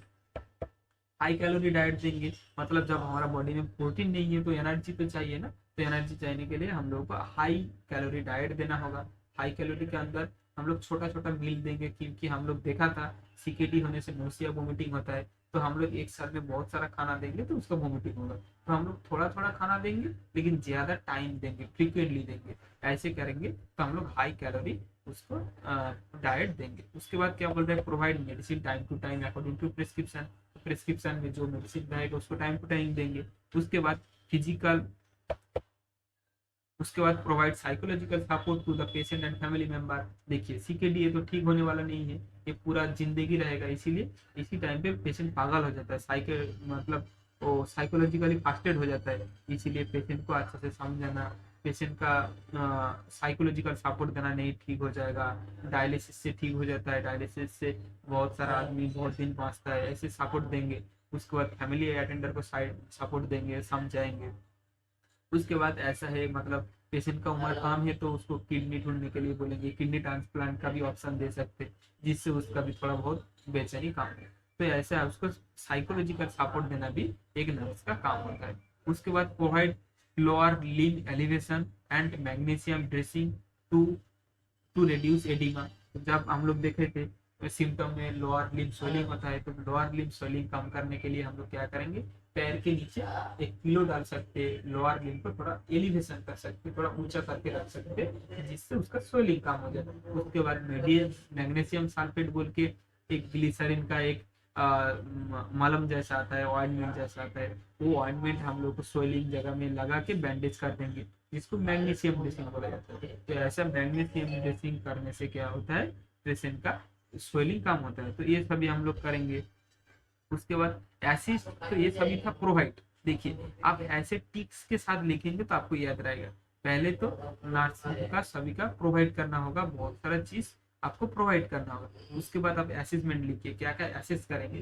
Patient का फर्स्ट वाइटल साइंस असेस करेंगे, तो assess patient vital science every hourly, तो एवरी आवरली उसका वाइटल साइंस चेक कीजिए। उसके बाद assess patient urine output, patient का यूरिन कितना आउट हो रहा है, कितना पानी दे रहा है, वो कैलकुलेशन कीजिए कि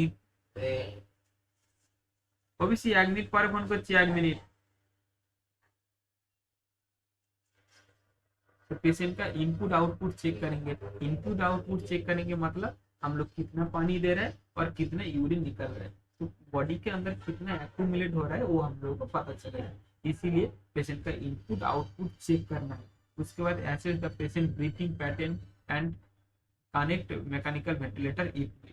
आप पेशेंट का ब्रीथिंग मतलब रेस्पिरेशन देखिए, कैसे सांस ले रहा है, टाकी कर गया तो नहीं है, टाकीपनिक तो नहीं है, उसका हार्ट रेट कैसा है, उसका सांस कितना फास्ट ले रहा है, वो सब चेक करेंगे। जिससे क्या पता चलेगा, पेशेंट का वेंटिलेटर का जरूरत है तो हम लोग मैकेनिकल वेंटिलेशन देंगे, उसको वेंटिलेटर में कनेक्ट करेंगे, जिससे उसका सांस लेने में थोड़ा राहत मिलेगा। तो ये सभी चेक करेंगे। उसके बाद patient assess patient sugar level, patient का शुगर लेवल देखेंगे। जो पेशेंट शुगर की वजह से सीकेडी हुआ उसका शुगर देखेंगे, उसके डिपेंड उसको इंसुलिन देंगे, टैबलेट देके उसका शुगर कंट्रोल करने की कोशिश करेंगे। उसके बाद assess the patient body weight every day, patient का बॉडी वेट चेक करेंगे। क्यों? क्योंकि हम लोग कितना यूरिन पानी दे रहे हैं, कितना खाना दे रहे हैं और कितना निकल रहा है और कितना उसका बॉडी में एक्यूमुलेट हो रहा है। तो एक्यूमुलेट की वजह से उसका बॉडी तो वेट गेन तो नहीं हो रहा है, तो बॉडी वेट गेन चेक करने के लिए रेगुलर हम लोगों का बॉडी वेट चेक करना है। उसके बाद रेगुलर फेस्टुलर ड्रेसिंग, तो जब पेशेंट का डायलिसिस स्टार्ट हो जाता है, स्टार्ट होने की वजह से वो वेन के अंदर एक वेन का एक लाइन से हमारा बॉडी में ब्लड जाता है और एक लाइन से ब्लड आता है। तो जो पार्ट में ये जो पार्ट में ना वेन के अंदर हम लोग निडल देके ब्लड निकल रहा है और ब्लड प्योर ब्लड को भेज रहा है, इधर ये पार्ट को बोला जाता है फेस्टुला। और फेस्टुला दिखने में कैसा होता है, ऐसा हो जाता है। तो जिधर हम लोग ये करते हैं ना, डायलिसिस करता है ना, वो जो वेन होता है उसको फेस्टुला बोला जाता है। और फेस्टुला देखने में ऐसा होता है। देखिए ये जो वेन है, देखिए एक वेन से हमारा डायलिसिस का ब्लड जा रहा है और एक वेन से डायलिसिस का ब्लड मशीन में जा रहा है फिल्टर के लिए। तो ये जो वेन है ना, ये वेन का ऐसा हो जाता है, ऐसा हो जाता है, जिसको फेस्टुला बोला जाता है। तो यही फेस्टुला का हम लोग को केयर रखना है। आप एक नर्स हुआ तो आपको 100% ख्याल रखना होगा। जो पेशेंट सीकेडी पेशेंट डायलिसिस होता है, उस हाथ में आपको प्रिक नहीं करना है, उस हाथ में आपको बीपी चेक नहीं करना है, शुगर चेक नहीं करना है। आप चाहे तो एक लेबल करके लिख सकते हैं, fistula present, no need to prick, don't prick और डोंट चेक बीपी, ऐसा आप मेंशन कर सकते हैं। तो जो हाथ में फेस्टुला रहेगा, फेस्टुला का केयर करना भी आपका रिस्पॉन्सिबिलिटी है। ठीक है, तो ऐसे भी आपको फेस्टुला का केयर करना पड़ेगा। उसके बाद आता है अवॉइड बीपी चेकिंग और any pricking to the fistula hand. वही फेस्टुला में बीपी चेक नहीं करना है, प्रिक नहीं करना है। उसके बाद मेंटेन रेस्ट्रिक्टेड फ्लूइड इनटेक। उसके बाद जो हमारा नेफ्रॉन, ऐसा पेशेंट है जिसका थोड़ा बहुत नेफ्रॉन बाँचा हुआ, उसको हम लोग ज्यादा फ्लूइड नहीं देंगे, क्योंकि ज्यादा फ्लूइड फिल्टर करने से जो नेफ्रॉन खराब अच्छा है वो भी खराब हो जाएगा। इसीलिए वाटर रेस्ट्रिक्शन होता है, 1 litre per day, 500 ml, 600 ml। Doctor जितना रिस्ट्रिक्ट करेगा उतना ही हम लोग वाटर देंगे, उससे ज्यादा नहीं देंगे। और इसके बारे में भी पेशेंट अटेंडर को अच्छे से समझाएंगे। उसके बाद उसके बाद advice patient to avoid smoking, alcohol consumption. उसके बाद हम लोग पेशेंट को एडवाइस करेंगे, डायलिसिस हुआ, ब्लड में गंदा है, उसके बाद फिर से गंदा ना करे, स्मोकिंग ना करे, अल्कोहल कंज्यूम ना करे, इसके वजह से समझाएंगे। उसके बाद advice to patient to come hospital if face any difficulty at home. उसके बाद जब पेशेंट डिस्चार्ज हो जाएगा उसको बहुत सारा हम लोग क्या क्या खाना है, क्या नहीं खाना है, क्या करना है, क्या नहीं करना है समझाएंगे। वाटर रिस्ट्रिक्शन फॉलो करने के लिए बोलेंगे, स्मोकिंग अल्कोहल अवॉइड करने के लिए बोलेंगे, अच्छा हेल्दी लाइफस्टाइल जीने के लिए बोलेंगे। उसके बाद क्लीन सभी हाइजीन मेंटेन करने के लिए बोलेंगे। उसके बाद हम लोग क्या होगा, कुछ भी दिक्कत हुआ तो उसको करंट मतलब तुरंत हॉस्पिटल आने के लिए एडवाइस करेंगे। तो ये सभी होता है एक नर्स का काम। तो ऐसे ही हमारा सीकेडी का वीडियो खत्म हुआ। तो हम लोग आप लोग को पता चल गया क्या क्या करना है। तो ये सभी होता है नर्सिंग में।